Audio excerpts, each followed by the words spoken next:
Oh, welcome to another episode of the Chrissie Mayr podcast. We are on iTunes, YouTube, Spotify, and SoundCloud. And if you're listening to us right now on iTunes, go ahead and leave a 5-star review. Quick shout out to some of my stand-up dates that are coming up next Saturday. I'm going to be with Comedians of the Compound. We'll be in Lakewood, New Jersey, performing at the Blue Claws Stadium. And then November 6th, I'll be headlining the Dojo of Comedy. That's Tiff's Ale House in Morris Plains, New Jersey. Check it out. For tickets to the Compound Media Show, go to compoundcomedy.com. And to see me headline, go to chrissiemayr.com. Check out my website for tickets. Got more and more dates coming. I'm actually going to be in Nashville, Tennessee in a couple weeks for a conference. So I'll be hanging out there, maybe recording a couple of pods. We'll just see. I haven't been to Nashville, so I'm excited to go there. Quick shout out to our sponsor, our new sponsor, Drom. Guys, I don't know how many of you listening are single. If you're fed up with the whole process, it seems frustrating because dating apps are terrible. They're superficial. They're these face swiping apps. They're supposedly expert matching apps. Both usually waste your time. The solution is a values-based matching system. If you're conservative, things probably aren't going to work out with someone who's a total lefty, and vice versa. Same thing with religion, lifestyle, how to raise your children, and other core values. Sure, somebody could change to meet you where you are, but why not just meet that perfect match right from the start? Drom is a free new values-based dating app. You pick your deal breakers and deal makers. There are no experts and match percentages. You don't have to addictively check the app. You can put your deal breakers and deal makers down there. And Drom is video only for more human interactions. So go to Drom.Date/CMP in your phone's browser. Click the iOS or Google button to install and use the invite code CMP to sign up. And if you're already matched up, good for you. Tell your single friends and tell your partner to tell theirs. That's Drom, Drom.Date/CMP. Designed to meet your perfect match. It's free to use. You guys got nothing to lose. Why not? Why not just try it? And then let me know how it is in case I become single. No, I'm just kidding. All right. I'm excited to have this guy on the podcast today. I feel like I've been trying to get him on for a while, but we're busy. And I'm so happy that our schedules finally worked out to have him today. He's a comedian. His podcast is called A Fuck Up's Guide to the Universe. Boys and girls, Jamie Kilstein, how are you, buddy? Hey, buddy. That dating site actually sounds kind of great because when I'm still pretty liberal, but if I'm swiping through like Tinder and the bio is like my body, my choice, I'm like, oh, do we have to fucking do this here? And so like going into that dating site being like, no, we are doing this here is far more appropriate seeming. I wonder if it's if people struggle with a lack of self-awareness or like what are the biggest like dating foibles? Being too picky right at the gate.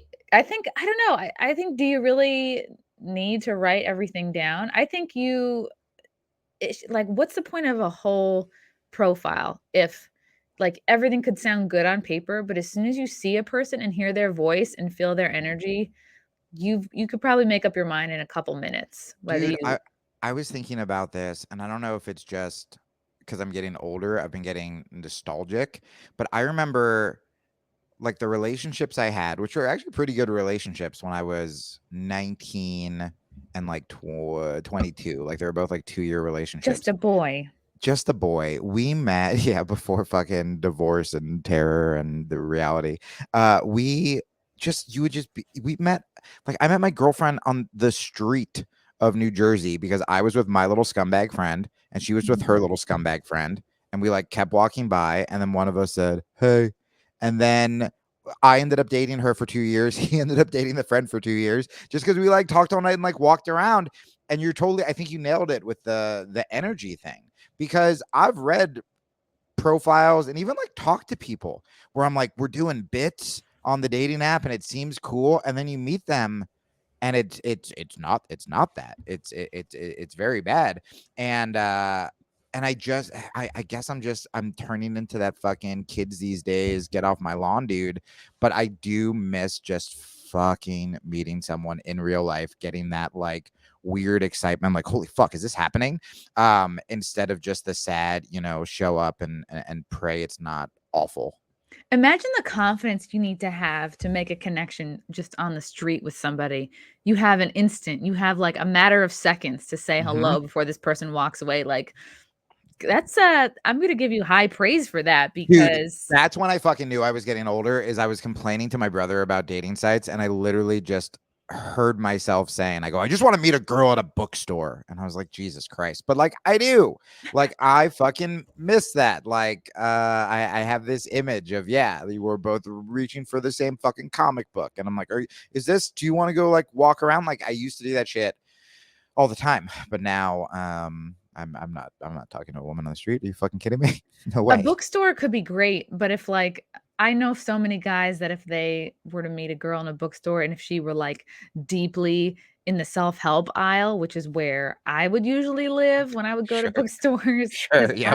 I probably have like half a bookcase full of self-help books because Yeah, I probably have a lot of those same books, if it makes you feel better. and they get a bad rap, but I think girls who are in that world, they're interested in reading those books, they get kind of stereotyped. I don't know. I think what's really sticking with me is a conversation I had with Jack Murphy like months and months ago, and he was like, Yeah. "Well, if I detect a trace of daddy issues, moving on." It's like, you know what? A lot of us do have daddy issues, and we're working through them, and it's not necessarily the biggest red flag.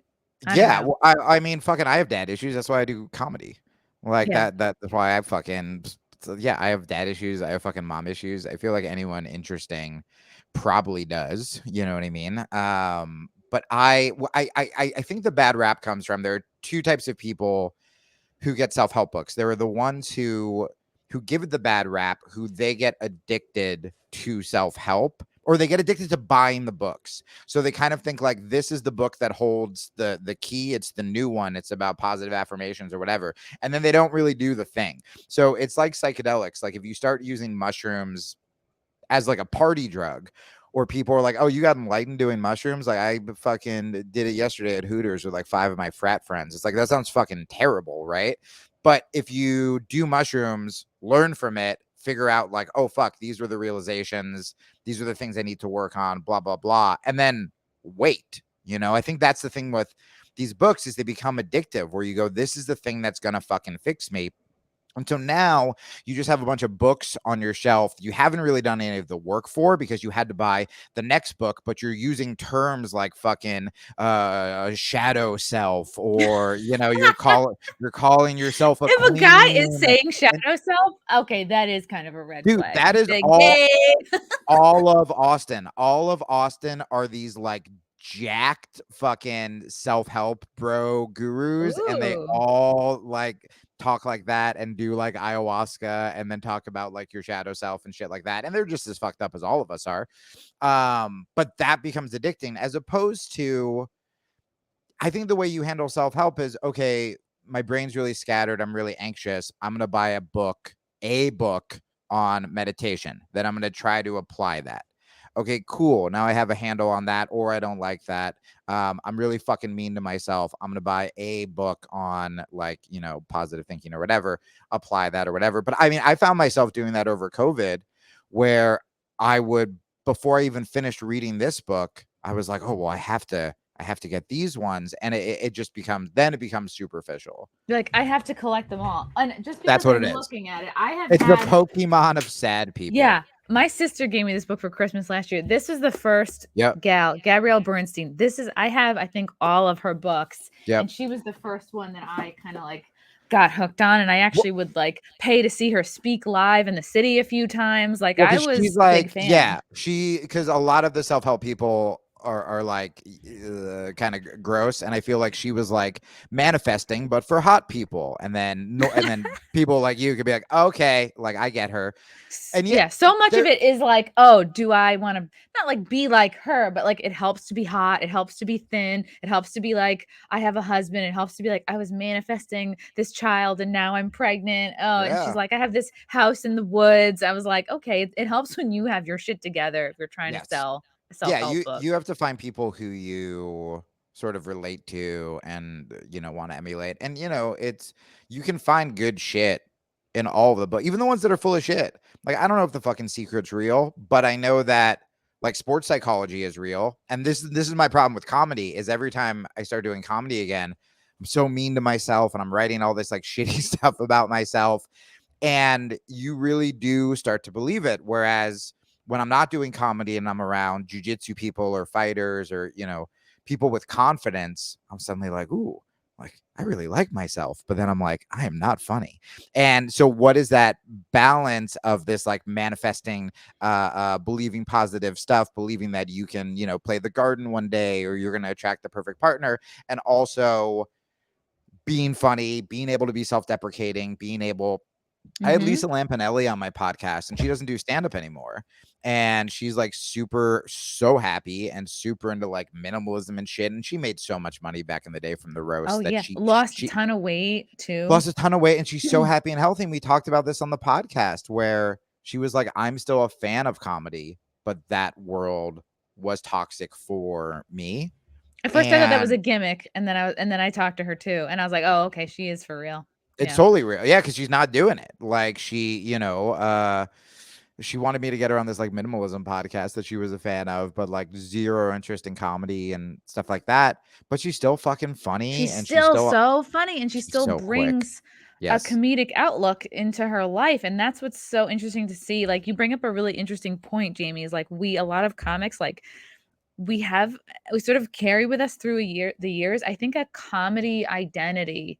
And sometimes, like, if situations change, like I started comedy like being very promiscuous and being like a classic leftist feminist SJW, Ooh, I out didn't know all that. night, what you think is the glamorous part of stand up, Yeah. like it's Yeah. it's glamorous in its unglamorousness, No, it's like I've been thinking a lot about it recently for you're sure. out late, and then I figured, like, and even sometimes now I'm like, "Damn, I've had the same boyfriend for, like, 6 years, like, nothing funny about that," and it's like, I still Right. don't feel like at this point, like, I look back and go, "Man, I should have an hour about having a boyfriend," and it's like, Right. I could write that hour, sure, but it's, like, not my given headlining set, and I even look back, I go, "Oh, was that self that I was when I started stand-up, is that caricature funnier than the person I am today, even though I'm the same, you Yeah. know?" Well, and you're probably more intelligent. I mean, what I tell myself is I know I'm smarter, but I'll get in these situations where, you know, that sort of attic voice can use comedy to justify it, where it's like, man, you probably shouldn't sleep with this girl. This is a little like red flaggy. But then it's like, if you're just in comedy brain, you're like, oh, this is a funny story. And, you know, whenever I talk to comics, like we're not sharing the stories about when, you know, I read the self-help book that helped me have a breakthrough to finally understand why my father doubts me. It's like we're talking about like the girl we shouldn't have slept with, the night we did the fucking drugs, like all of those things. And there's part of me that especially when I listen to podcasts of comics that like I really like whenever I listen to like Ari's podcast, I'm like, time to fucking start doing acid again, or like smoking Yeah. weed or whatever. Or like when I did Bert's podcast, like I think I was like trying not to drink at the time. And you know, Bert's such an interesting one because he has such a wonderful family and can do the family stuff, but can also party. And I'm like, okay, maybe I can do that. And I think what it comes down to is like you have to figure out for you what is the best, you know, whether it's Yeah. moderation, sobriety, or you know, fucking whatever Kreischer does. And yeah. And but it's hard. I mean, like this is an industry where you're always kind of like looking at other people. Like, did you used to do this when I was new to comedy? I would like Google my favorite comedians and find out things like I know you just had Stanhope on last week, right? And or recently, which I haven't listened to yet, but I want to. And Doug was the first person How who have took you me not out. listened to all the episodes, Jamie? How do I'm so you sorry. you know that's a prerequisite for I coming had on? very little time. It's okay. Um, I don't even listen to the them, and I'm doing them. but Doug I love, and he doesn't do like the most podcast interviews, and he's just so fucking fascinating. But he was the first guy who took me out to open for him. Wow. And all I would do is smoke cigarettes around him because Doug smoked cigarettes and Doug is funny. And then I would go 2 years without smoking. If I saw Doug today and I have to go train tonight and do like 3 hours of fucking fighting shit and whatever. And if he was here, I would be smoking cigarettes until I was sick because I'm like, he's funny and he smokes cigarettes. Or, I would listen to Bill Hicks and do this. So then I would Google wild shit like, does Louis C.K. Write in the morning or at night? Like, does Dave Chappelle smoke weed before he writes? Like shit like that. Instead of, and then, yes, Dave Chappelle smokes weed. And then I would try to smoke weed on stage at the Boston, and I can't function because that's me. But you're always looking to like crack this weird comedy code, when in reality it's like, no, dude, like you have to figure out what works for you. And So I still haven't. you're curious about other artists, especially the ones you look up to, what their creative process Always. is. What is their I'm fucking chemical fascinated by it. situation? Yeah, Mhm. yeah, that is interesting because I always think like, oh man, if only I were a morning person, or if only I was a sit down and write for an hour every day person. Like then Uh-huh. or why And am by the I way, not doing a new and hour every year yes, like Mark and Normand or I tried that. I remember when I was still in New York. I think I was hanging out with like Mulaney or something. It was right. There was this cool story about Mulaney where when he got his SNL gig, the first thing he did was like rent office space, which is a very John Mulaney thing. So he could go be a writer there. And yeah, I think there was some fucking interview with like Seinfeld that all of us were reading back then where he's like, I write, an hour a day or read the newspaper. And when I tried to do it, it just sounded like shitty Tonight Show jokes where I would literally like read the newspaper and be like, okay, I have to write. This is what a comedian does. And then I would find myself writing like today in the news. And I'm like, I don't fucking talk like that. Or, Chappelle or Louis can talk stuff out on stage because they are so naturally funny. I am not. I have to like write it. And like, that's cool. That's what I have to do. But But maybe I you did. are, you know what I mean? Like if you've made a friend laugh just in conversation, that's all improvised, then it's Right. like then maybe you are, Right. You just have to learn how do I, just like with stand up, it takes, 8 years to be yourself on stage. It's the same. It would be the same with improv, right? Where like I have to learn how to shut off all of those voices and be as conversational on stage as I am with. For me, it's like a confidence thing too. If I'm murdering on stage and something happens in the audience or I want to involve somebody in the bit, oh my God, tags for fucking days.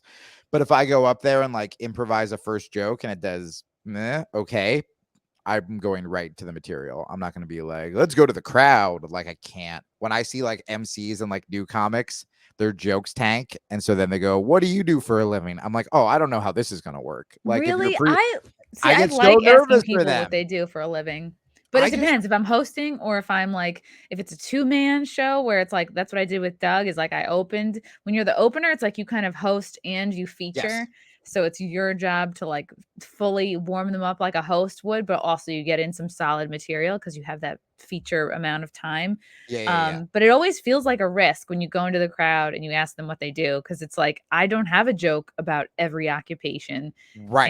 and then Wha it's a small risk, but it's fun and it's also like you bring the audience into the present moment in a way that your written material Well, may that's what not. I think is the fucking best about improv. I'm just like, that's my favorite. That's one of my favorite things about comedy when you're just having these shows where just everyone's on the same page and there's some crazy drunk guy or something happens that will never happen again. And it is this really beautiful thing where you're like, oh my God, we only have this moment. And everybody here is going to try to explain it to their friends and be like, no, no, no, this guy was drunk. And then the comedian said, and like, that wasn't really his girlfriend. And like, no one's going to fucking understand unless they were there. But like, that comics will understand, but like that's I mean, there's fucking video of this.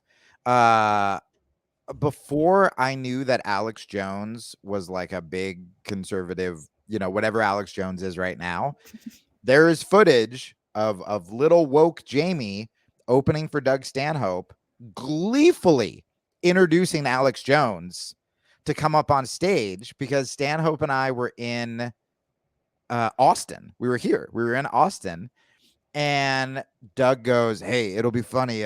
Before you bring me up, I was hosting. He goes, bring up Alex Jones." And I don't know if you remember this. I only remember Alex Jones. He was friends with Bill Hicks I don't remember that. back in the day. Like they did like when all that shit went down in Waco, they were here, and so I was just like some fucking dorky 20-some-year-old who was obsessed with Bill Hicks. And so all I knew about Alex Jones was like, oh my God, this guy was friends with Hicks. Like, fuck yeah. I didn't know anything about his politics. I like thought I was political then because I'm like, gay people are fine. Like, and it was like, That's how I was political. Gay people are fine. that was it. And I was like, I guess I'm fucking Noam Chomsky. And I was just like, because it was probably the same. It was under Bush, and they were just being so shitty with gay people that I'm like, okay, I guess I'm like a lefty because this is bullshit. Because I like gays. Yeah. Because gay people should be able to fuck. And like, then I suddenly was labeled this, and then I ran with it. But this like leftist comic. And so I introduced Alex Jones.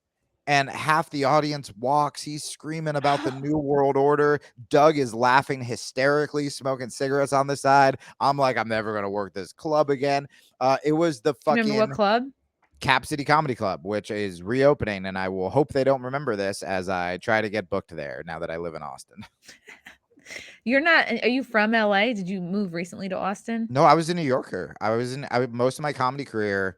I was not featured in the series, but me and Pete Holmes barked together outside of the Boston. So the Boston is it's because I'm sure your audience loves Pete Holmes. They're probably neutral on him.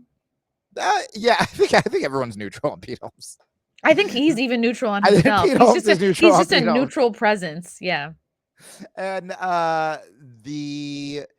so I started, shitty open mics in New York, and then Boston was the first place that I was like getting spots, and it was like the fucking heyday of comedy. I mean, every night it was like Patrice, was Geraldo. it the early aughts? Yep, yeah.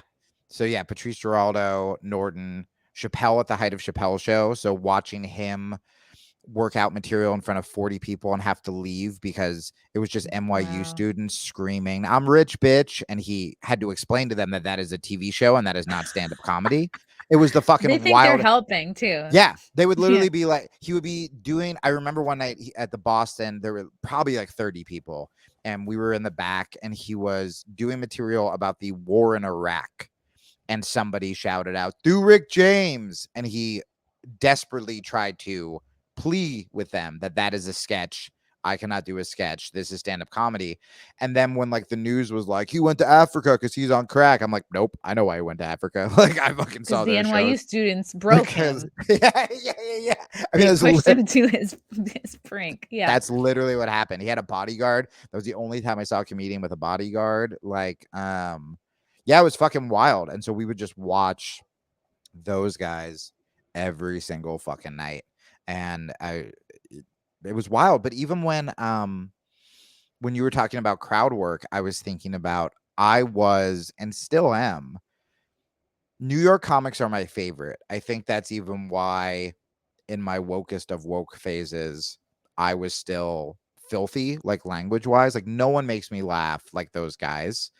But I was never good at, like, I can have conversations like this, but I was never good at like crowd work because I was just never good at, I couldn't like sit at the Comedy Cellar table and be like, no, you're gay. You know what I mean? Like, I'm not funny in that way. You think that's what they're saying at the comics table? That's all they say. No, you're gay. No, you're gay. Fucked your mom. You're gay. Fucked your mom. Fucked your dad because I'm gay. Like, yeah, I'm not good at like fucking like ribbing each other. And I was always really envious of it. But yeah, so I always felt like I didn't fit in there. And I was talking to, now I'll name drop. I was talking to Bobby Kelly the other day, only because I was suicidal. I'll name drop, and then I'll say something.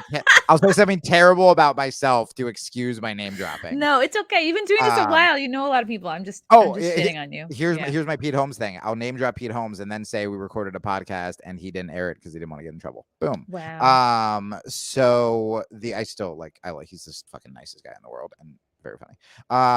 But Bobby was like, you were never out at the clubs. And it was so true I'm thinking about, I've been thinking about comedy a lot. Does he mean hanging out at the clubs? No, but I was worse than that. I realized that so much of my fucking failure was based around just lack of confidence. And so I would go to the clubs to do auditions, right? So if there was like Montreal audition and I got booked for it, I would do that because I did really well overseas and terrible back home. So I would go overseas and like make a bunch of money and then come home until I lost all that money and then have to go overseas again. And I mean, there was literally a night where me and Reggie Watts played the Sydney Opera House. And the next week I couldn't get booked at like the Broadway Comedy Club. Like I couldn't get booked Oh in New my York at God. all. And I remember I tried to like drop. I'm like, but I played the Sydney Opera House. They're like, we don't know what that is. Like they just like could not have given two shits. Whoa. That's real And though. yeah, and so like I just felt like all those comics didn't like me, and that's not true. They were always nice to me. I mean, it tells the reason I even got Montreal. He like went up to Robbie and was like, "He better get it after that set." And like, but I could never break further than that. I always felt like I'm in the way. I don't belong here. Blah blah blah. And I feel that way too a lot. it's hard. Yeah, and well, Mhm. and especially I wonder if you feel it too, because like, I mean, not in New York, I guess, but like in LA, it's like everybody's super political and super liberal. And you know, I would just go to these clubs when I had to do an audition, and then I never went out. Like I would occasionally do like little alt shows, but I just sort of stayed home codependently with my wife and my ex-wife, and we would do this fucking podcast. And so, and then occasionally I'd get something on the road, but I never, I was watching Sam Morril's like documentary and I was like, fuck, I never did that.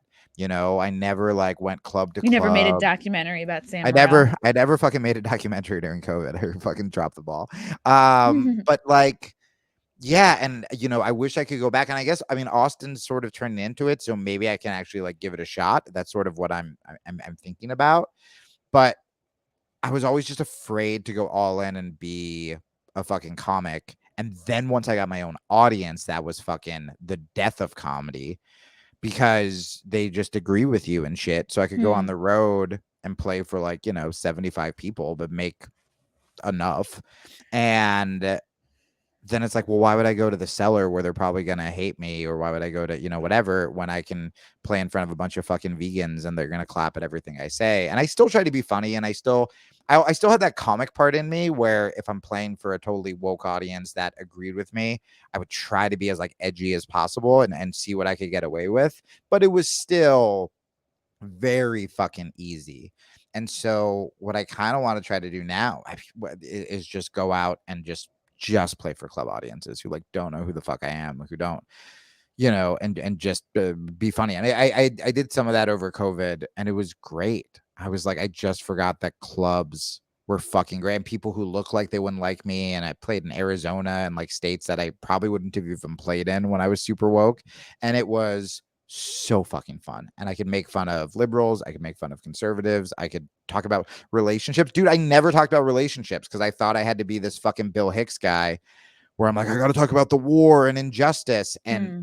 now the edgiest thing to me is talking about the thing that everybody talks about, where I'm like, I'm talking about dating and I'm talking about like weird one night stands. And like in 20 years of comedy, I've never I had one personal story and it was like 15 minutes, so I can do it at a club. But like I never talked about this kind of shit. I could never tell a sex story. I could never Wow. whatever. So I feel you when you were like, I was this sort of promiscuous comic and now I'm trying to do this thing. And you know, I'm kind of going through the same, like a similar It thing. does. It sounds like you beat yourself up about your process and like everyone, and that's the thing is like I really think everything happens for a reason, and it's like you don't do certain things at the time because either it doesn't seem fun to you or it won't seem worth it. There are so many comics, and even I myself had a period where like I was always hanging out at the clubs. I was like kissing who I thought the right people's ass, like the right asses. I was hanging out at produced shows, and you do that for years, and I don't feel like I got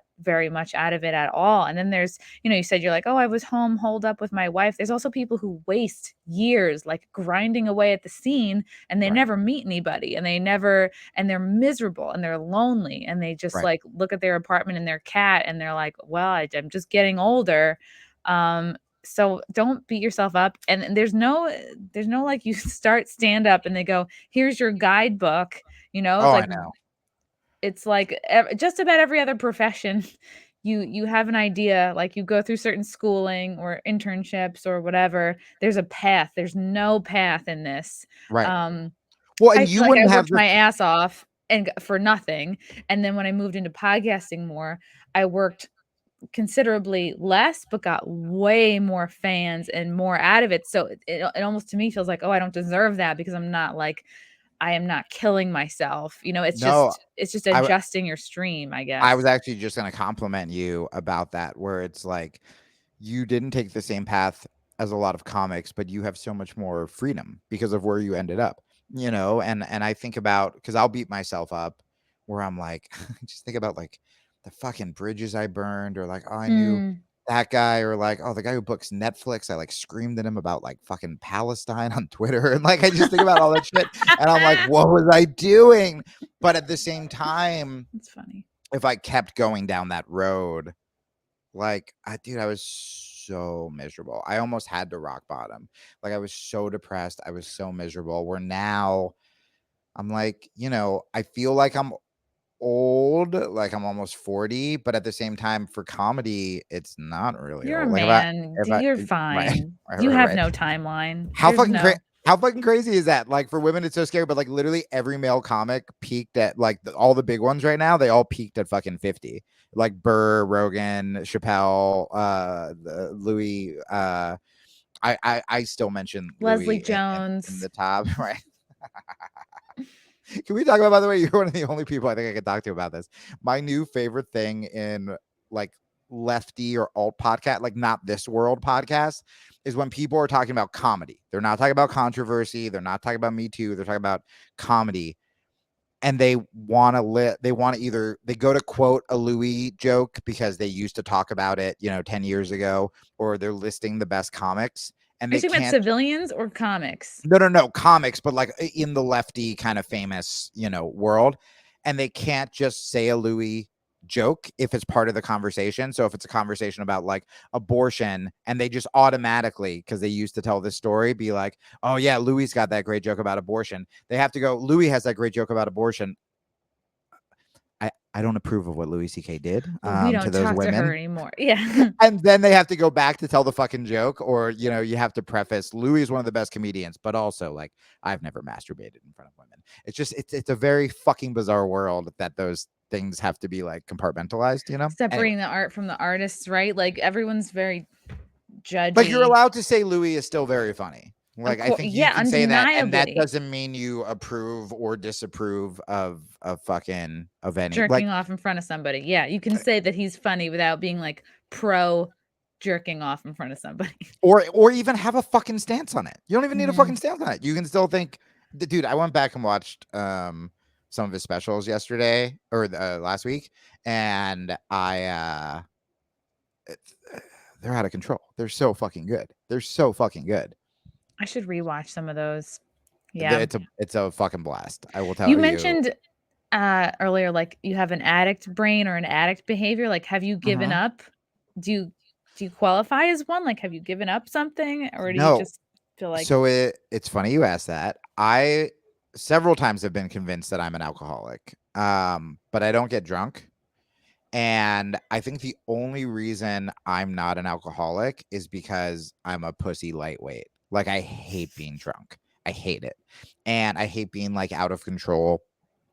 yeah, Um, me too, especially like anywhere near performing. No way. I'll have one no, drink tops because dude, I can't risk screwing up a show. That's the most disrespectful I thing I was, could think of. yep, I was with some comics in Austin, and I haven't gotten back on stage yet. But I'm planning a bunch of stuff. But I was with some comics who I like really respect, and I literally just had one drink. And then, just like I said with Doug, one of the famouses was smoking a cigarette, and I was like, I'll smoke a cigarette. One of the And famouses. I suddenly felt so sick.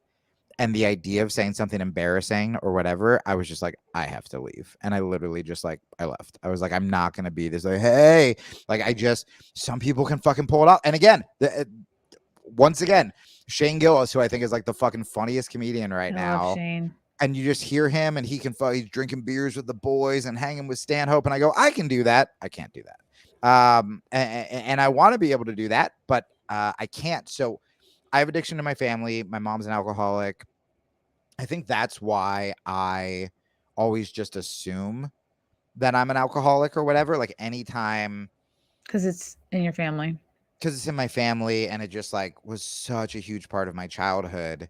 So what'll happen is if I'm just here, my days are writing, podcasting, doing jujitsu. I don't think about drinking.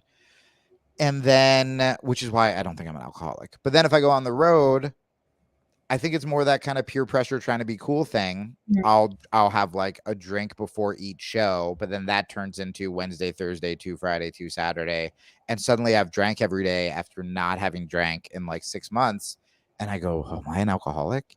And I know I have the addictive personality because it used to be this way with sex. I'm crazy with food. The reason I can't smoke weed isn't because I'm addicted to weed. It's because like I eat so like I just fucking binge eat. And then the things I got good at, getting good at jujitsu, where I'm gonna do this for self defense, and then I'm training twice a day with professionals It every day. sounds like you need a focus. It sounds like you have obsessive tendencies. It sounds like a physical outlet is really good for you because you Mhm. need to just, I don't know if it's anxiety you're dealing. I mean, I have It is. crazy anxiety and Yeah. insecurity. We all have the same shit, but like you're somebody who I feel like needs a physical Mhm. outlet or else you'll just Yeah. like, Well, it'll and be too built up. I never had that. God, maybe that was tied into the sex thing. I literally never had that until like my late 20s is when I started going like really hard with like MMA and stuff like that. But before that, like I failed gym class in high school. I was never an athlete. And like that's not Like me I trying to can't be. look at ropes. I Yeah, can't I mean climb them. that was it, and people think I'm being funny, and then I go, "No, you can fail gym class." I just would get stoned every day and pretend I didn't have my shorts, and then I would just watch people, yeah, fucking climb ropes and shit.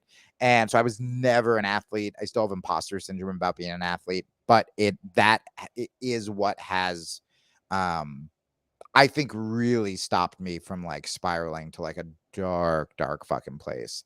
Um, because even now that I'm getting back into comedy, I'm literally like, okay, well, should I like casually drink or maybe like I'll go back to being a weed guy? And I'm like thinking about like I'm Hmm. intellectualizing this, which is that's not healthy. Who That's am I gonna be a weed guy or a drink guy? Yeah, just yeah, yeah, yeah. Should I start be a fuck slow around guy again? and just really notice how your body reacts to it and what feels good. And like for me, one drink is perfect because I'm loose and the anxiety kind of washes away, but I'm Yeah, still can be in the present moment where I'm like, all right, one drink is perfect for me. one Where coffee, one vodka soda is perfect. yep, Yeah. yep, yep, yep. And yeah, the coffee thing's funny because when I used to smoke weed, I remember I'd be like, okay, I gotta smoke weed, but that's gonna make me tired. So I'm gonna have coffee with the weed Hmm.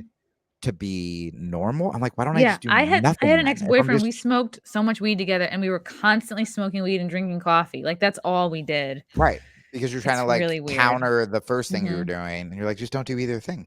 Um, I am definitely, I think, this idea that you have to be inebriated or whatever to be funny is sort of an insane thing because the majority of what all comics write, we write sober during the day. So even when I was on the road with Doug, like, he fucking I don't know if USA Today is still a thing, but back in the day, he would just like read USA Today and fucking smoke and drink coffee and write shit or watch the news or whatever. He's not getting hammered in the afternoon. I mean, unless you're at a fucking airport. But like the best comics, like, yeah, we're writing sober and stuff like that. And then, maybe you have a drink on stage. Yeah, like you said, to be loose or whatever. I did filming this week in Boston. And instead of being like, I'm going to be sober or I'm going to fucking party, I did what you did for the first time, which is be a normal, moderate, healthy person. And yeah, I had like 2 drinks just for the weekend and I felt great. Like I didn't feel like, oh, why'd I do that? And I also didn't feel like the next day I have to get drunk at the airport. The moderation thing, it's like fucking hard as a comic, I think. But it also could be maybe new mature Yeah. old Jamie will do that. And I think what really helps with clarity, I'm thinking a lot about what you said, like, uh, should I be into clubs more? Like and I too, I'll stress out about like what to do with my time. And I really think that having like very clear goals Mhm. helps give you a path. Because man, Yes. one of my biggest goals for years, and there would be these like goals that would roll over year to year, and then it starts getting sad. But like for me, one of them for a few years in a row was like get past at the cellar. Yeah. But now, fast forward to now, it's like, oh well, now my thing is like I am not performing somewhere that requires like a vaccine requirement for Right. audience members. So it's just like it's really amazing how, and I'm really okay with that. And I feel like my purpose, my like goal in life, whatever God is like directing me towards, is not, it's so much bigger than just getting past at the cellar. Like I Right. feel like if I end up performing there, it will be because the whatever trajectory, like I've become bigger and I've come around to, it's like a thing I Yep. do and it's not a big deal. Like Well, and with this so is the many of man. our, like with so many of our goals, it's like something you really want. When you get it, you're like, oh, it's Oh, you've moved totally. on to the next thing. I mean, a lot of times I'll get depression after the goals happen, right? Because I remember after I got my first TV spot, which was just like a weird small show back in the day, but it taped in London. It was on like the BBC America. It was called The World Stands Up. And it was the weirdest fucking lineup, dude. It was like me and Bo Burnham's first TV thing. So he was like 16. He had to have his dad. Oh And then God, suddenly how I saw precious. him. Yeah. And then I saw him like 5 years later in Montreal and he grew like 3 feet. And I think he was like coked up. And I was like, little Bo. I don't know if he was coked up. He was very, he was high energy. And so it was me and his first one.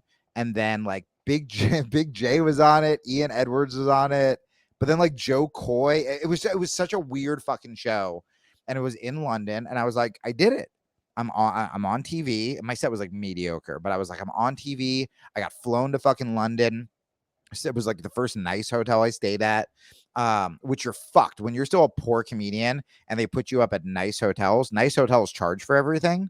Whereas like Hampton Inns, you get free fucking waffles and Wi-Fi. But like this hotel, like I couldn't afford the $20 Wi-Fi. I couldn't afford breakfast. So I was just like super broke. I think Joe Coy gave us like his like breakfast tickets and like London tour because we were just like broke in a fancy hotel. And I got home and I was so amped and I was like, I did it.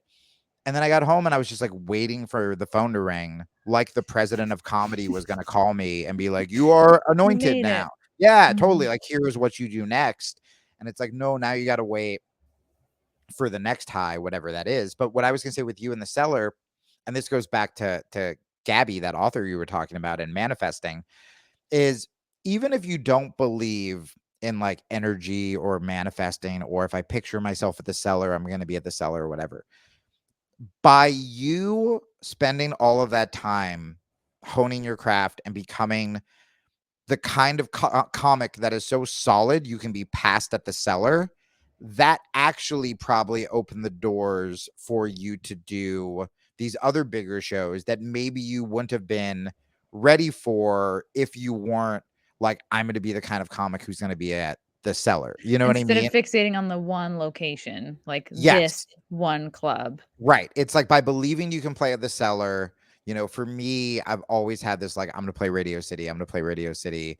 And I don't know if I will end up at Radio City, but just being like, I'm going to be so fucking undeniably good that even with all my bullshit and baggage, I'm going to break through and play Radio City by the time I'm fucking 45 or whatever. I'm going to be a better comic as opposed to, the people who are like, oh, they'd never like me at the cellar, or like, I'm never going to play Mhm. Radio City. And you can get addicted to just listing all the reasons why you can't do stuff or why it's unreasonable. And I meet people like this every day. And they're the kind of people who want to do comedy, but they won't even get to a fucking open mic because they're like, I'm never going to do this and blah, blah, blah. And it's like, right, you're cock blocking yourself. You are not going to be able to do this. And so even if our goals, Radio City, the cellar, whatever, sound ridiculous, they are making us a better performers. And then, like you said, you will probably end up at the cellar down the line. I will probably end up at Radio City. As long as we don't quit, we will probably end up there. Maybe not on the timeline we want, but we will get there at the right time when we are supposed to do it and be that much fucking better. I mean, dude, there were so many times where I got rejected. So I held this record. It's not a good one. I think I was the only person at the time, Robbie, who now books Netflix, but was booking Montreal. So I got booed off stage for my first audition, literally booed off stage at a sold out comic strip. Then the next year I got New Faces, and then the next year I got a one-man show. Wow. That was the trajectory. And the one-man show that year was fucking crazy. It was in front of 100 people, and I was the first hour. Patrice was the second hour, so I got to open some of Patrice's shows, and then Bill Burr. And And so you're opening by doing a one-man show, or this is it's a no, different stand-up it show?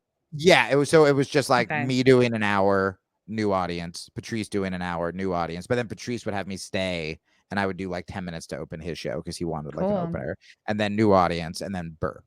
And oh man, it's when like Burr was doing the joke about mothers being the hardest job and was fucking describing like the people like at sea, and it was so fucking good. They were so fucking good, and I felt like such a fucking comic. But I remember the year I got booed off. I was like, that was my fucking year. I should have gotten it. I'm never gonna whatever. And then I think about like, oh, if I had gotten New Faces with that shitty set, I would have never gotten the one-man show, right? Like there are so many times we think this is it. I was You so think prepared for one this. accomplishment is gonna clear the way. Yeah. And then when you get Yeah. it, like if you're at the cellar now, right now, of course you'd want to be at the cellar. Forget the vaccine thing, right? But just you'd want to be at the cellar. But then let's say you get into the cellar in 3 years. That material in 3 years is going to be so much fucking better than the material you have now that you're going to look back on now and go, fucking thank God I'm not at the cellar, you know? And I try to remind myself that because it's so easy to beat yourself up with comedy. And then it's like, as long as you keep working and as long as you keep getting better and as long as you keep evolving, then you're actually going to be in a way fucking better spot when you get those opportunities, when you get that spotlight on you, because you're just going to be a better performer. Yeah. Yeah, definitely. And JFL, that's cool that you got that was another one of my huge goals. And then I just feel like whoever was in charge just like didn't like me, or I don't know. And then I get in my head that like, oh, I've pissed off like the wrong people just by being Yeah, myself, not because I've done anything to anybody. Like dude. just just my uh, personality, my sense of humor. yeah, I I don't know. mean, fucking, I said this to Bobby, and he was like, "Fuck what everyone thinks." And it's so I'm convinced if I was on a compound show, everyone would think I'm a fucking cuck, and then People A lot of people think and that when they're about to go on compound media, but, like, really, I think it's a lot in your head because people think that no, all no, of compound media is, like, super right wing, and it's not. 100%. And I also think that if I went to a left wing show, they would all think I'm a fucking sex offender. And this is what I deal with in my head every fucking day. And I remember telling that to Bobby, and he was like, fuck what people think. Just show up and be funny. And the reason I'm telling you that is because like your situation is far not as bad as mine. And it's the same deal. We're like one, just like you said about compound, like people don't think about that shit nearly as much. People don't think about Yeah. you as much as you think they do. And chances What a are, relief, right? Yeah. dude, like, yeah, it's so in your fucking head where anytime I've just shown up, been nice and been funny, zero problems. It's been fucking great. But the times I've just not gone because I've gotten in my head or I'm like, this person doesn't like me or this person thinks something that's not true about me or whatever, then I don't go and like, I don't know. That was maybe a time that I could have proved myself that they're wrong or just gotten over a fear or whatever. But it's fucking hard, man. It's really It is hard. hard because a lot of people are not in the professional world, like, in a civilian world, you're not gonna be at the same job 10, 15 years. You move around, you never see those fucking people again. With comedy, you're gonna see a lot of the same people Yep. your whole 10, 15, 20 plus year career, and Yeah. it's navigating like, oh, can't be around this person, oh, that person, and it's like things are Right. gonna happen. There's no Right. perfect way to do it. You're gonna piss off somebody along the line, Yeah. and just keep on trucking, like just keep working Yeah. hard. Don't let, oh, I'm afraid to run into this person or this person hates me. um just not letting that get you down, which is so much easier said than done, but But no, but I've really been trying to focus on it. And you can be so proud of yourself when you do this, or anyone listening, when you just get over that shit and you show up and you're the bigger person and you're just fucking nice. And you know, the thing is too, like so many people nowadays, we see this with Twitter, we see this with what's happening with Chappelle right now.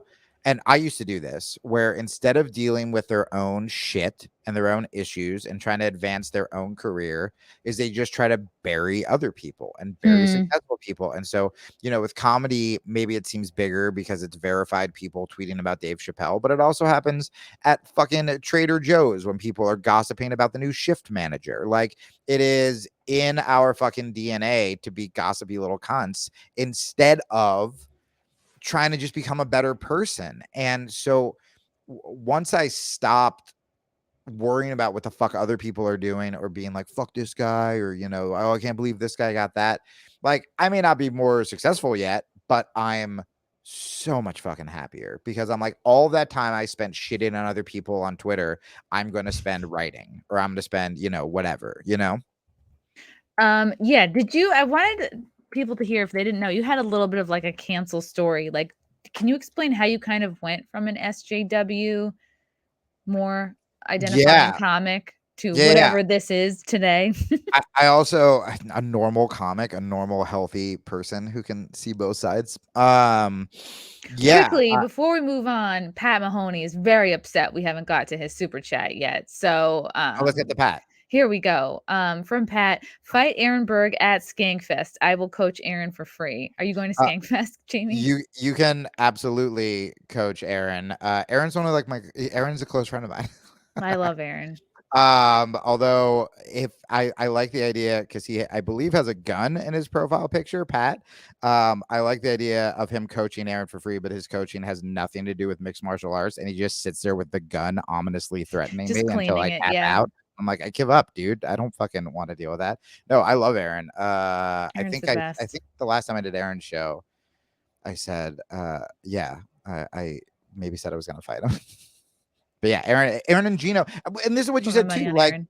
Mhm. I am at the point where I just want to be around nice, funny people, and a lot of the nice, funny people I am around are far, they're more conservative than me, and I don't care anymore. Were Even you like were you I feel. burned by someone like Oh, I mean, well, so I had this affair, and I was everybody, like literally everybody. And man, I've told this story a bunch. Like, I've told it on Bert's, I told it on Rogan's. I can give like the elevator pitch. I'm trying to figure out something new I can tell you to make it interesting to add to my fucking 10-year-old trauma. But essentially, the fact that the worst thing I had was an affair and consensual one night stands, and we're still talking about it 10 years later, and it's still stopping me from getting work, sort of shows how I big, have an but not old big it should be. I have an old stupid thing that's keeping me from getting work that I can tell when you're Really? done, so don't feel bad. Yeah. Oh, okay. Yeah. It's wild. And when I did Stanhope's podcast, I kind of was like, I think people who were mad at me, it wasn't really about sex stuff. It was more about that I was a pretentious douchebag Wait, you in. had an affair with who? With like what was the big deal? Lots of Oh, people have affairs. it was in like the most fucking cliche, like fucking the secretary type thing. It was just like the marriage was falling apart, Your and marriage or their marriage? mine, Okay. and stuff I can't talk about happened, and then this girl fucking started hitting me up on Twitter and was like, I should like do stuff for the show. And I was like, okay. And at this point, I just didn't even think I was like an attractive. I imagine this is a comedy person who hit you up. No, it wasn't a comedy. Oh, It was just like a fucking fan. okay. And then she was like, I should start coming on the road with you. And I was like, this sounds great. And I'll hold like, your drink. yeah. And I started like, and I like booked separate hotel rooms and shit. And then, one night, like, Were they conjoined? Were they were in there conjoined rooms? Like with the like they're separate, but there's a little just door like that goes in there. a sexy little curtain separates the room. Yeah, and then the fucking had this thing, and it lasted for 2 fucking years, and it Who lasted cares? Why ever is since it she, because I was a self-righteous feminist dude. So it wasn't what I was accused of, even using the word accused, I fucking hate, is nothing that comics haven't talked about on stage. having affairs, having one night stands. One girl in the Jezebel article, there's a Jezebel article written. Wow. One That's how you know girl, you've made it. yep, one girl said, she said it was the safest I ever felt with a man, or like it was the nicest someone ever, like something along the lines of I treated her very well because I'm not a fucking dirtbag with women. So this person wrote a Jezebel article about you. The affair person. So we have the affair, we break up, and then she says stuff like, one day I'm gonna write a book about this, and I'm like, I'm not that famous, and this is like pre-cancellations, and then me and my ex-wife, to try to like fix our relationship, were like, we can try an open relationship, and we announced it on the podcast. And once We're we now taking applications. Our yeah, DMs are open. well, the fucking reason so we didn't announce it at first because it was a really unhealthy way to do an open relationship, which is it was like a don't ask, don't tell thing. And the problem was pretty much just meant I could fuck on the road, right? And I still felt like I was having an affair. Like, one of the reasons I was so depressed is I hated having the fucking affair. It wasn't fun. It was terrible. I felt like a total fucking piece of shit. I still feel like a piece of shit. And I know like tons of people have affairs, and tons of people have affairs for the same fucking reason I had an affair. And like all of my fucking girlfriends in my life, like girls I've actually dated and friends, are like, bro, this was an affair 10 years ago. You have to let this go and stop carrying around that fucking shame. But like, yeah, I shouldn't have done it. But after the affair ended, when we tried the open relationship, because it was don't ask, don't tell, I still felt like I was cheating because I was going around and like getting girls' numbers and not telling my wife. And like, even though I was like allowed to, it still felt creepy. Felt like you were living a lie. Yeah. And also, like, it's not the easiest to like get pussy when you meet someone and they're like, are you in a relationship? And you're like, I'm in a secret open relationship. Yeah, exactly. It sounds like bullshit. And because so to most single ladies, you hear that and you go, ugh, I don't want to. That sounds complicated. That's a fucking red flag. Sounds like I'm going to have a broken bottle over my head in a week. Yeah. And so when we announced, so I go, we got to say something on the show, dude. Like, I feel like a creep. We said something on the show, and then the next day, I don't know if it was jealousy. I don't know if it was a coincidence, whatever. The next day, the girl I had an affair with came back, posted on some feminist Facebook group, who here has been wronged by supposed feminist Jamie Kilstein. Out of the like hundreds of people I've slept with. That was a name drop. That was a bunch of name drops. The one girl said he DM'd me on Twitter and was flirting. I told him I had a boyfriend. He said, I'm sorry. That was it. No dicks were sent. This no is whatever. So pathetic. Oh and my then, God. well, listen to this. This one's the worst. And by the way, this is me just saying the stuff that like I can say. Like, the full story that like my friends and girlfriends get is even more insane. But in the Jezebel article, yeah, this one girl that we hooked up, we didn't even sleep together. We hooked up, and she said it was the safest I ever felt with a man. But then she said, but weeks later, he called me a road fuck on his podcast. And then I swear to God, Jezebel, in parentheses, in the article that torpedoed my life, said Jezebel could not find this quote. And the reason, Chrissy, that Jezebel could not find this quote is I'm not talking about slaying road pussy on my fucking feminist podcast with my wife. But even if I did say that, that is not emotional abuse, which is what it's called. That's being a dick, right? That's being a comic. And I didn't say that, just to add to it. So the problem is, when you Google me when I want to be canceled, and by the way, it's never women who try to get me canceled. It's usually fucking creepy ass guys who send this old stuff, who hated me back from the day when they thought I was like enemies with Aaron Burr. No, not comics, just fucking just regular dudes, just dirtbag losers who are on like, whatever. And the headline isn't former feminist has affair. It's sexual misconduct, predatory behavior, and emotional abuse. Which is like, in your defense, very easy to slap those labels on a dude.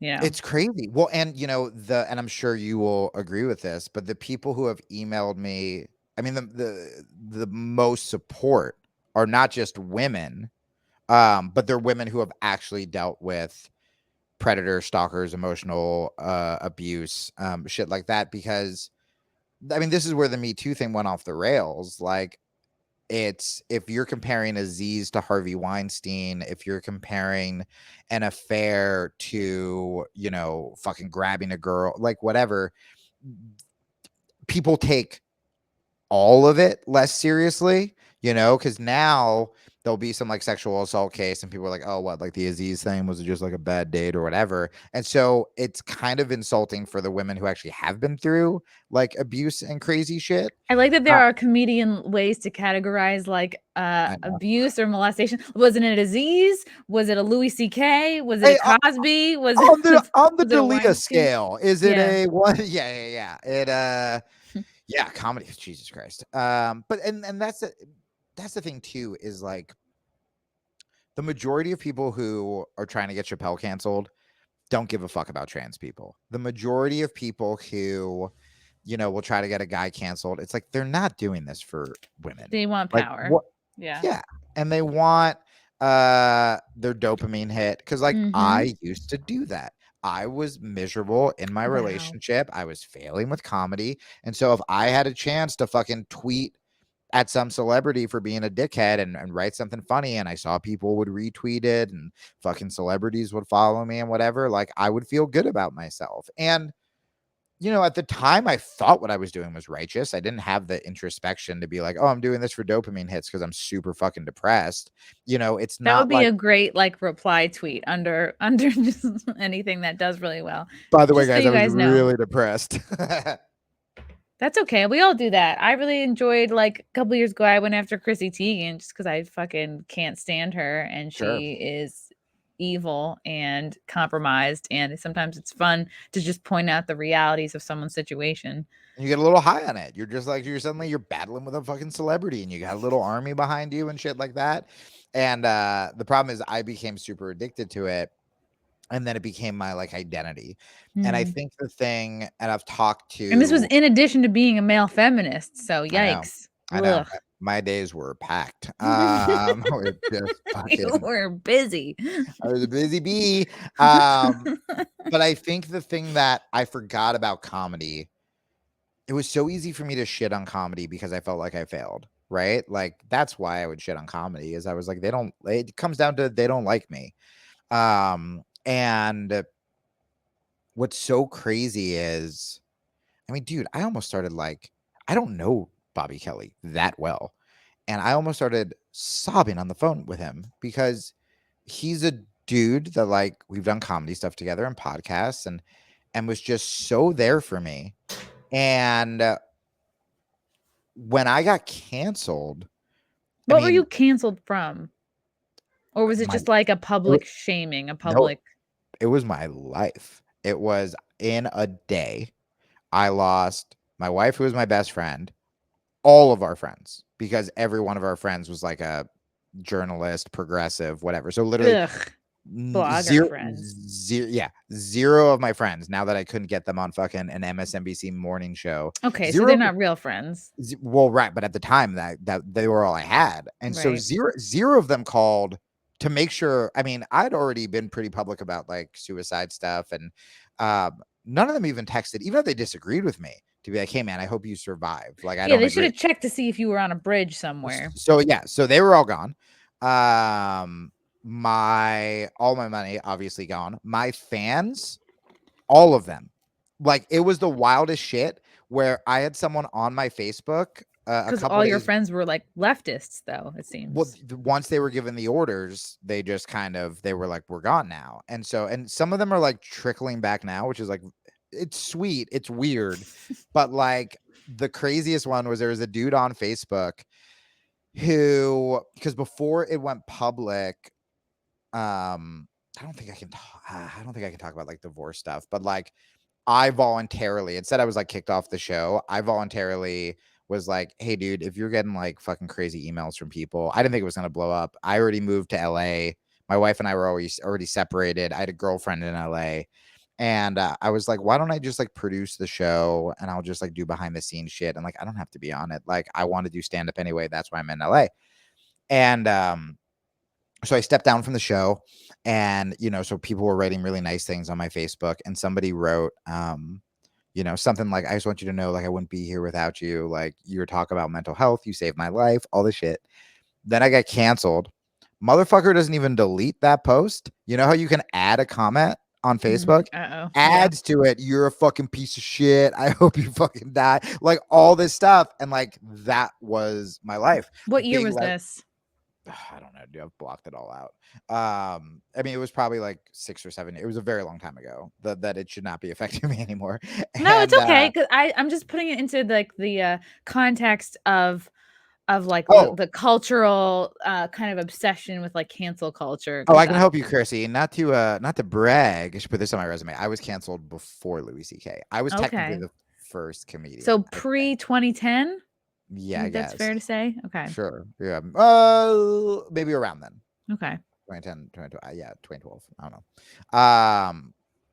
But it yeah, it was everybody. And then I just disappeared because Well, I'm sorry to interrupt, but, like, what the fuck? Whose I know. business is it of everyone's if like, somebody in the chat mentioned this, and I agree. What business is it of everybody's if you have an affair, if your relationship falls apart? Was it because you had, like, prided yourself on being this male feminist? I think so. Yeah, I think Okay. that's what it was. Well, because that's what I was saying before, where like it's nothing that comedians haven't talked about on This stage, is right? Like, what guy comics do this is why they get yeah. into comedy, so they But can it's fuck around on also the road. it's also the fact, ooh, I can finally be on a show where I can say the liberal media.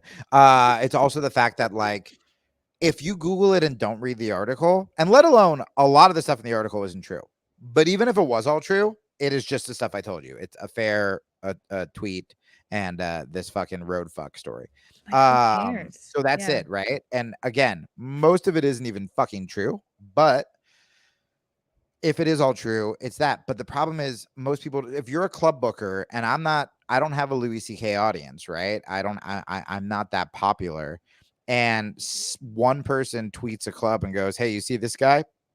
And suddenly on the Google search, you see shit like sexual misconduct. Like when I see the word sexual misconduct, I think of like some fucking dude who like cornered a girl. Like I think of like an assailant. Like that's what strikes my brain.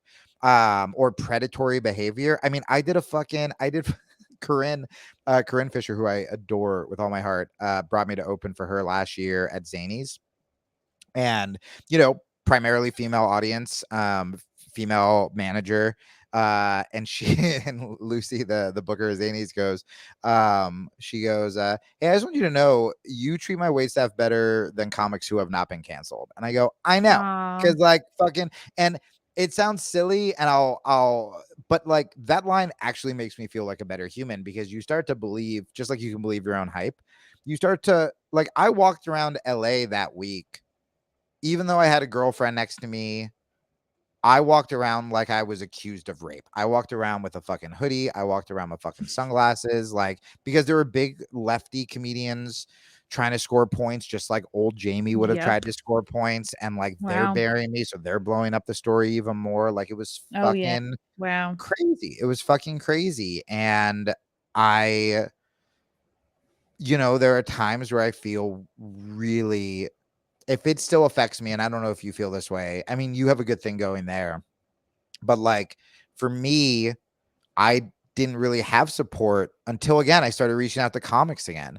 Like the person who, like Stanhope was the one who was like, "Dude, let's get you back out there." And then Doug Wow. brought me on his show for the first All Things Comedy Festival, and Bert and Morgan were on the show, and then Rogan called that week, and he's like, "Let's get you back on the show." And I was like, "Fuck, man, I shit on comics so much." And the thing with comedy is like, I think where comics have the advantage in cancel culture is, and where I fucked up was I stopped being a comic. Hmm. But is that they are open about their mistakes and their flaws because that's what we talk about. And, they can be open to, I'm a liberal, but I disagree with this. I disagree with cancel culture, or I'm a conservative, but I'm socially, of course, I'm fine with what gay people do, or whatever the fuck it is. And like comics can be nuanced, and comics can see both sides, and comics can be forgiving. I heard Roy Wood Jr. say, you can't be a liberal and be pro cancel culture and pro prison reform. Like, Oh. right? Like those are Mhm. both one of the reasons I became, my battery's gonna die, so I'm gonna take a walk. One of the reasons that I became a liberal is prison reform and this idea of forgiveness and like helping people who were like down. And cancel culture is essentially a worse version of that because there's not even prison sentences. Like Is at that a no point, Gonzo tattoo on your arm? It is. It's a Gonzo. It's a Gonzo GSC That you should tattoo. be canceled for. No. It's adorable. You shut your mouth. So the even for prison, there's a sentence. If Louis C.K. was sentenced, Right. you know, he's done 2 years or whatever the fuck it is, And you then get out of it.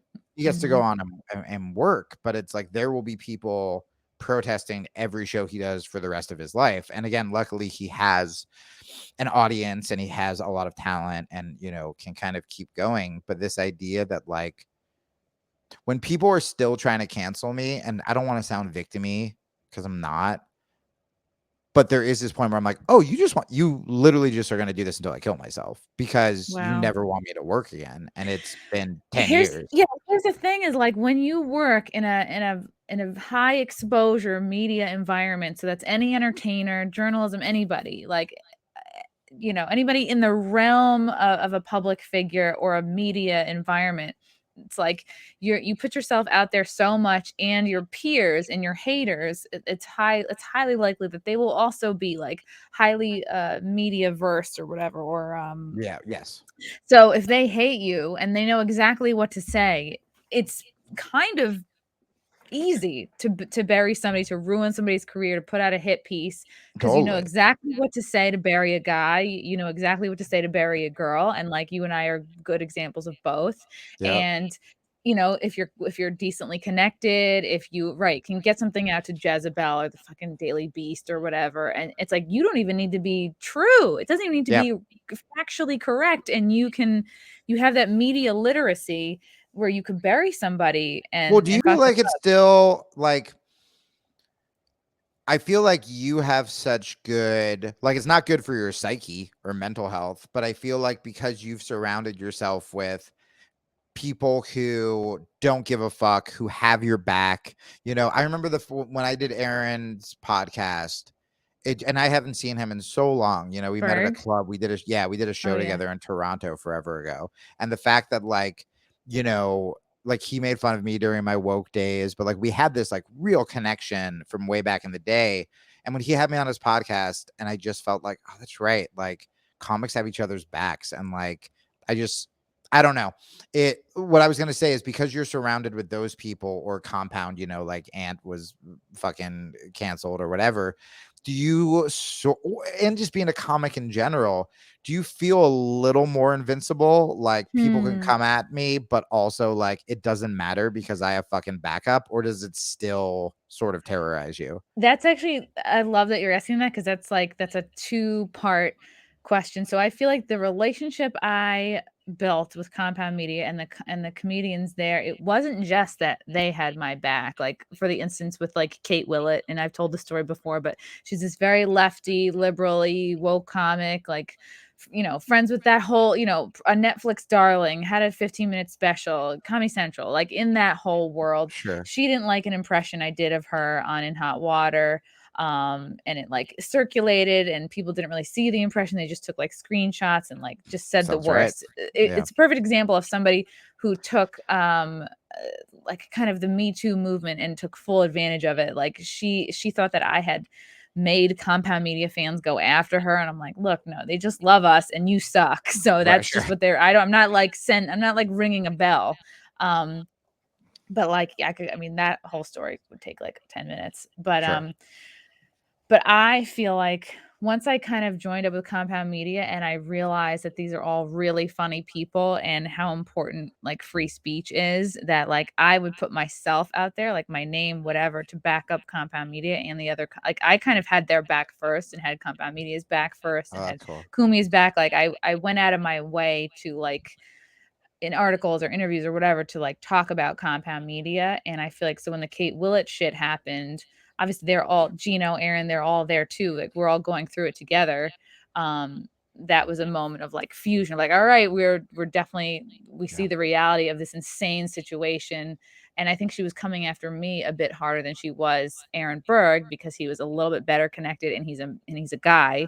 So it is interesting to notice like How very sexist of them. right so I felt like, yeah, the relationship with the Compound Media comics, and it wasn't like, oh, this is, I was cast away by the left. It's like, no, I had this like kind of awakening. And I kind of split apart my own reality through talking to, like Larry Sharp, who's a libertarian, and it was like these little cancellations all along. And you realize, okay, the friends who kind of slough off the second some shit goes down, it's like, oh, these were not your real friends. Again, these were people who were hanging on Dude, to get a spot at Stonewall Inn, or to get it, you know what I mean? Like, the they're in it for fucking superficial reasons. people are fucking cowards. And For instead real. Yeah. of being bitter, because I've like briefly talked to like people who have been canceled, or people who are sick of who like get bitter, and I don't want to be that. Like I can't No. be that person. When Yeah. someone comes up to me and they're like, yeah, fuck women, right? I'm like, all right, buddy. Like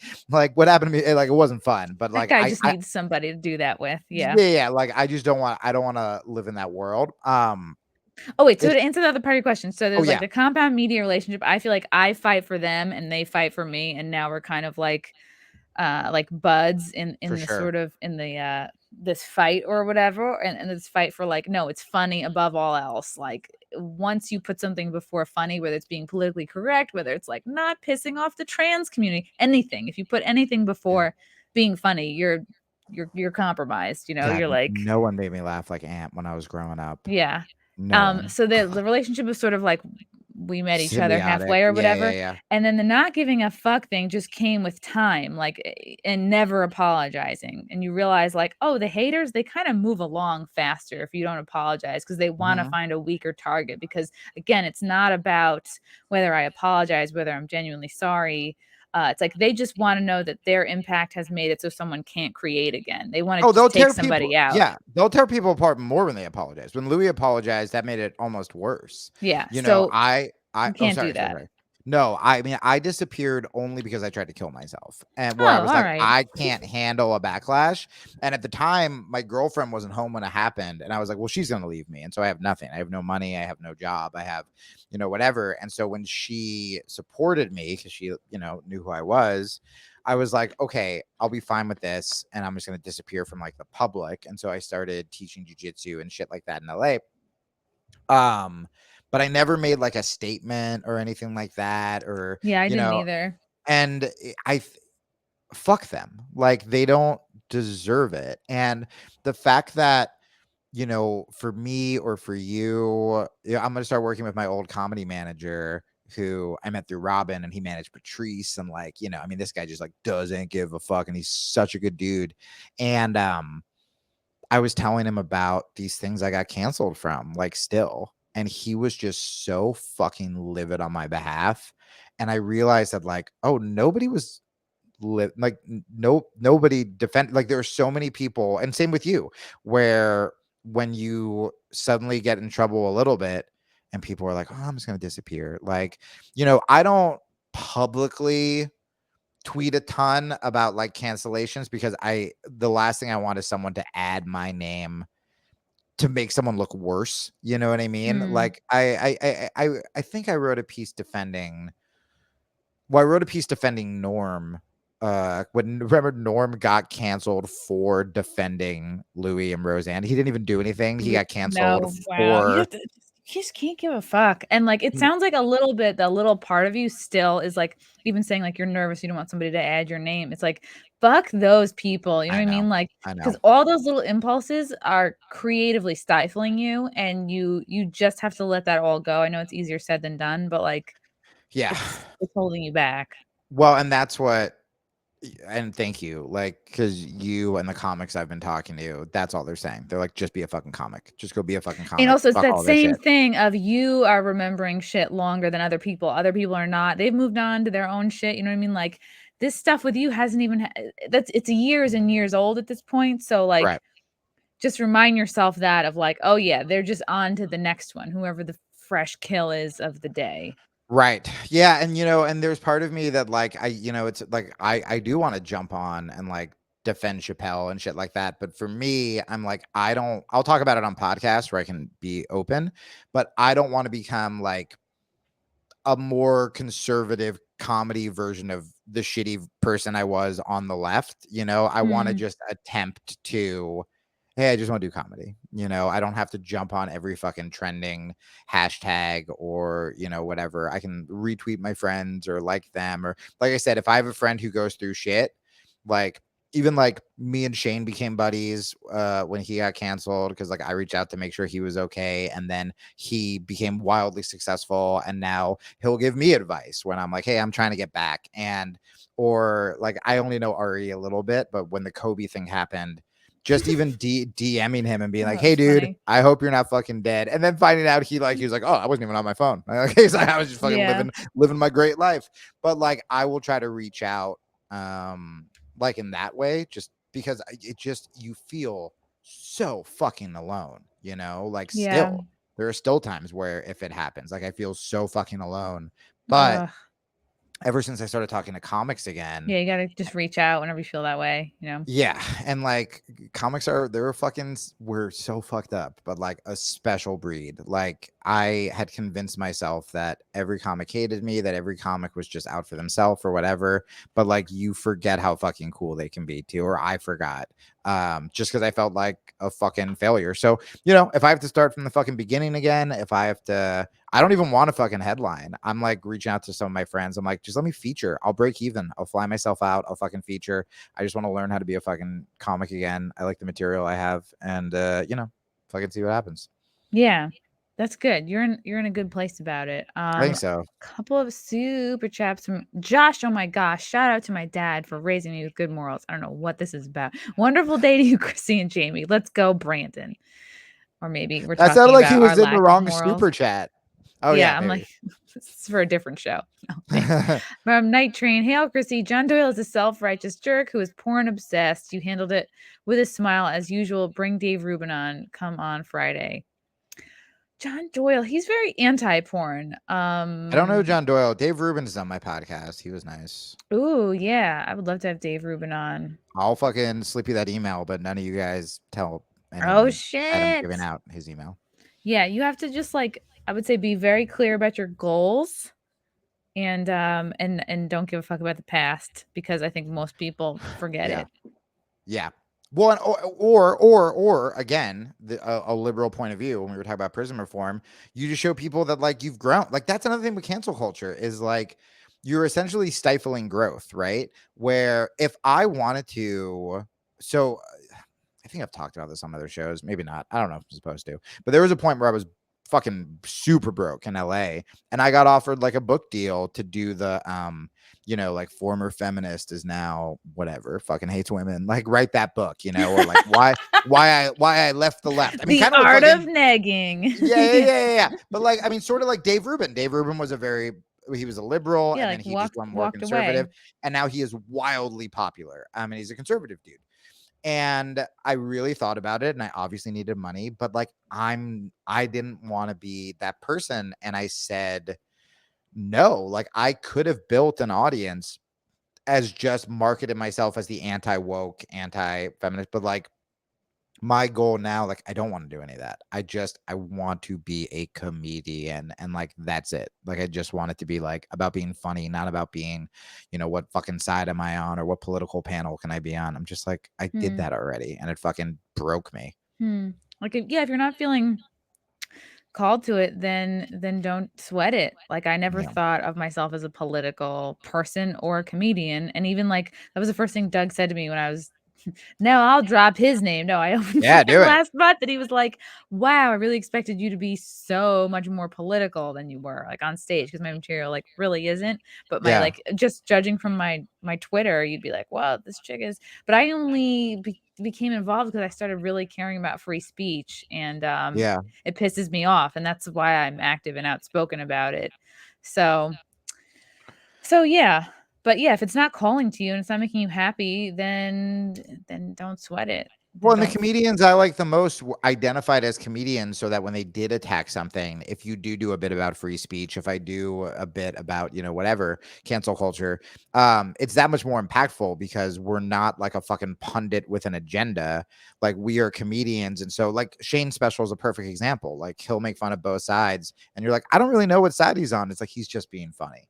You know what I mean? And calling out bullshit where you see it. And I actually think that can be far more impactful than like what I used to do when I was just playing in front of people who agreed with me anyway. It's like, well, what fucking am I really making a difference, or am I just like jerking myself off? And jerking myself off was the answer. Both is good. And I make fun of the left more because I know that, because like I don't even feel like I have even embraced the right, but I know it's like easier for me to make fun of the left because I was a total SJW feminist for years. And So they're also being fucking ridiculous. And they're being so ridiculous on cancel culture and free speech and whatever that they're pushing people who were not conservatives to being straight up. Like the combination of the free speech stuff and the way the left handled COVID, I've seen like super liberals go full Trump. And it's like, hey, this is kind of our fault. And like, I get it. Like, I totally get it. now it's the left has gone full authoritarian, like full Nazi esque, outing one another. It's really wild.